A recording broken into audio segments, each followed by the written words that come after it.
I recently read a book called Just Keep Buying, and it made me realize four major mistakes I was doing with my money in my early 20s. Mistake number one, focusing too much on saving. Let me ask you a question. Which one of these two men do you think burns more calories in a day? I know this is a financial video, but all will make sense soon, so stay with me, please. The man on the left is a member of the Hadza tribe living in Savannah in Tanzania, and the man on the right lives in a big city. He spends most of his days sitting in the office or at home behind the computer. However, a member of the Hadza tribe is a hunter-gatherer, which means he has to move all day long just to feed himself and his family. You probably think the one on the left burns more calories, right? Well, that's not true. Both of them actually burn the same amount of calories despite the fact that one is super active and the other is not. I know it's hard to believe, but there was a scientific study done on the Hadza tribe in 2012 that proves this. To understand why this is the case, you need to first understand how your body uses energy. 70 to 90% of energy is used just to keep you alive. In other words, your metabolism and food digestion process are the two main energy consumers. On the other hand, physical activity only accounts for 10 to 30% of energy consumption. This is the reason why you struggle to lose weight despite the fact that you go to the gym and stay active all day. Now, you might ask, okay, if both men burn the same amount of calories, then how come people living in the Hadza tribe are very lean and super fit, but the people living in civilized society who sit behind computers are overweight?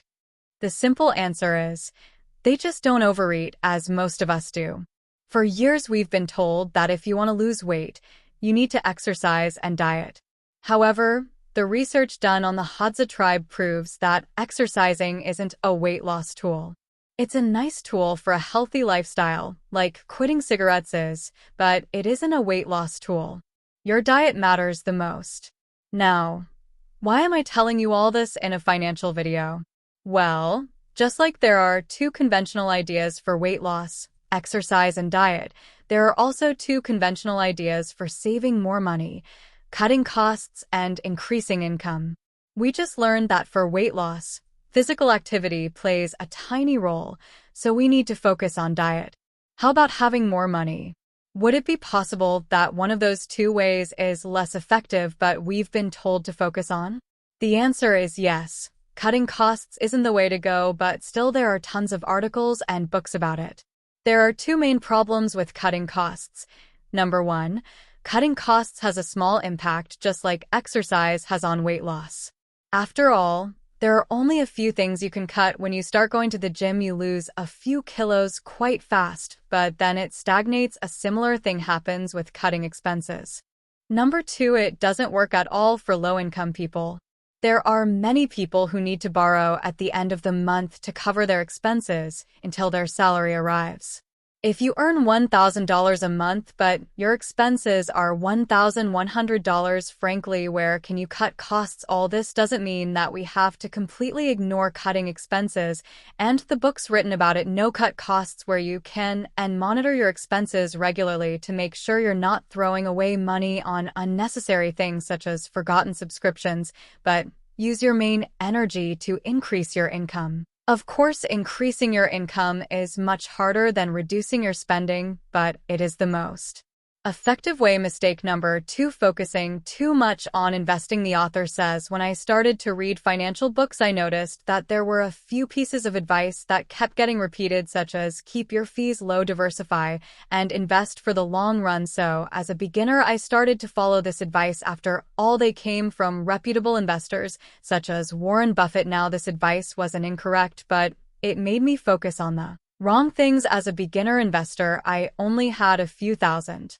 in my bank account. Despite having very little money, I spent hundreds of hours analyzing my investment decisions, running calculations in Excel, and thinking about what kind of asset allocation I should have. Should I invest 80% in stocks and 20% in bonds, or vice versa? Should I invest in Bitcoin? How about real estate? Despite overanalyzing my investments, I never spent time analyzing my income and spending. I would regularly go out to dinner with coworkers and easily spend $100 a night. Think about how foolish this behavior was. With only $1,000 of investable assets, even 10% annual return would have only earned me $100 in a year, yet I was regularly blowing that same amount at one night out for dinner. By simply not going out for one night, I could have made the same amount of money as 1 year's investment returns. Can you see how my financial priorities were messed up? Now compare this to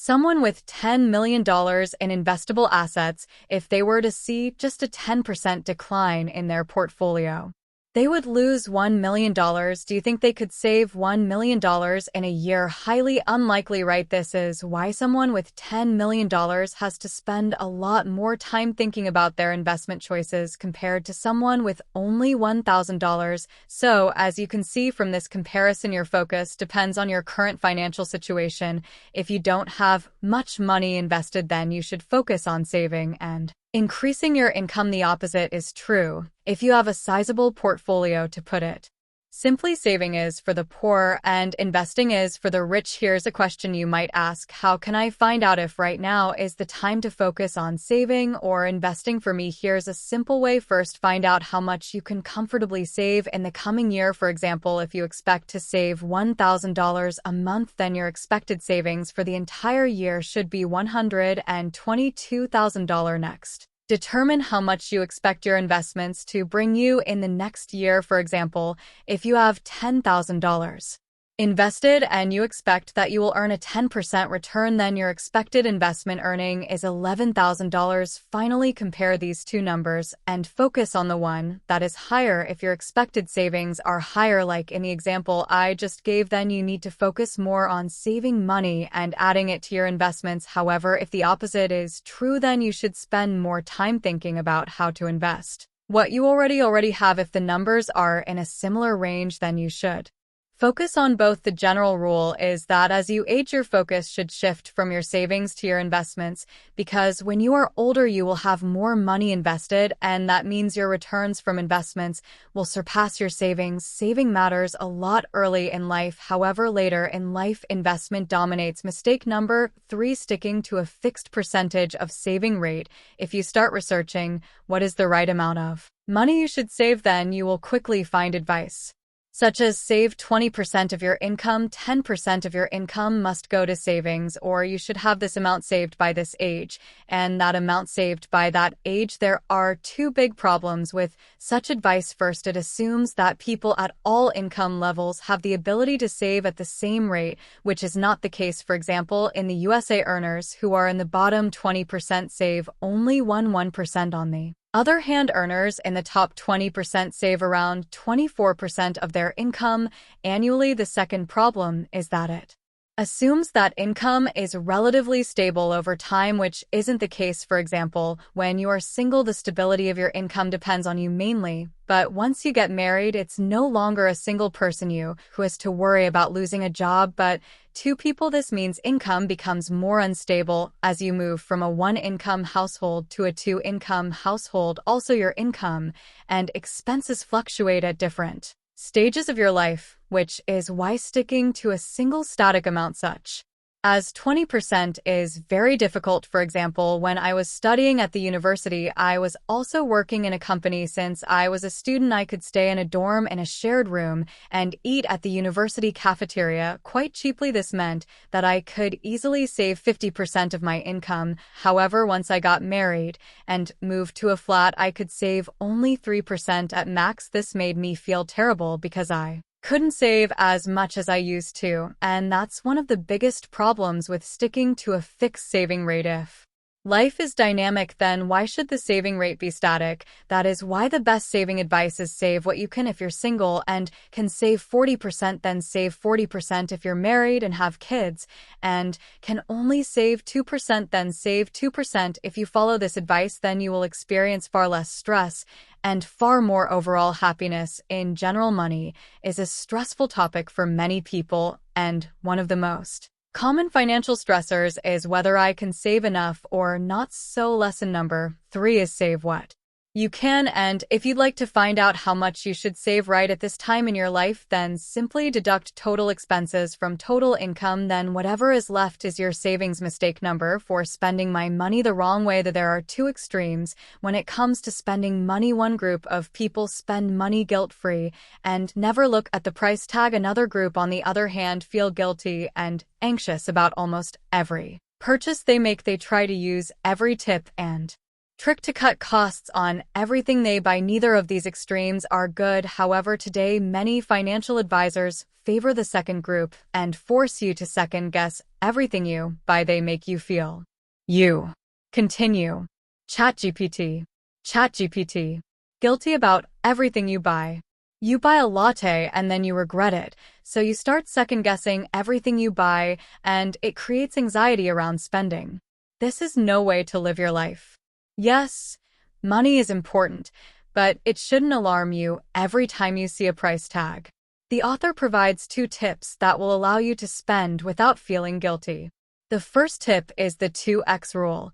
According to this rule, anytime you want to splurge on something, you have to take the same amount of money and invest it as well.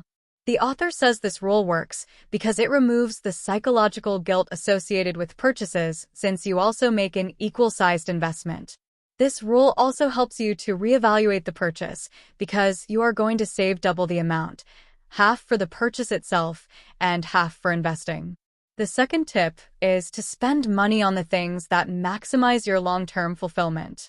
The most difficult part of the course is figuring out what you truly want out of life and what increases your fulfillment.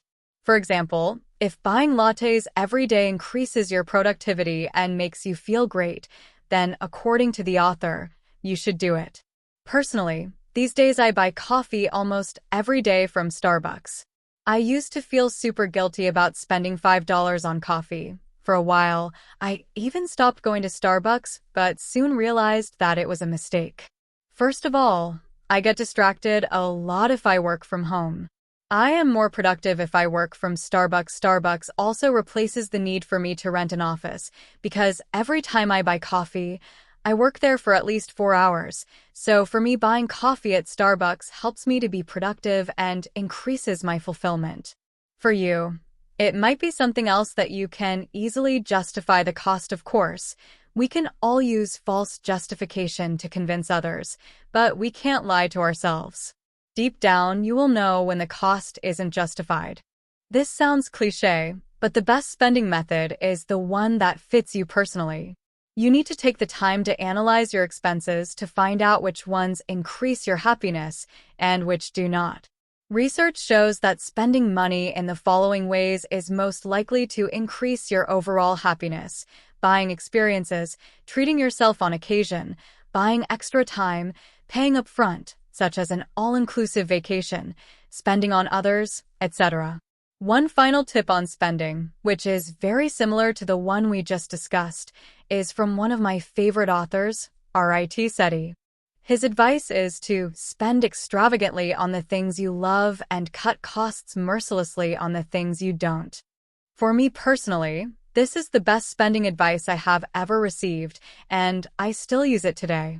Okay, quickly to summarize everything we just discussed in this video. If you want to have more money, focus on earning more rather than cutting costs. Both of them are valid ways to have more money, but increasing your earnings is much more effective. If you have little money to invest, it's better to focus on saving and increasing your income rather than overanalyzing your investments and chasing opportunities that give you a few percentage higher return. Life is dynamic, and the savings rate should be the same. If you can save more, you should save more. If not, then you shouldn't. Don't get stuck with fixed savings rates such as 10% or 20%.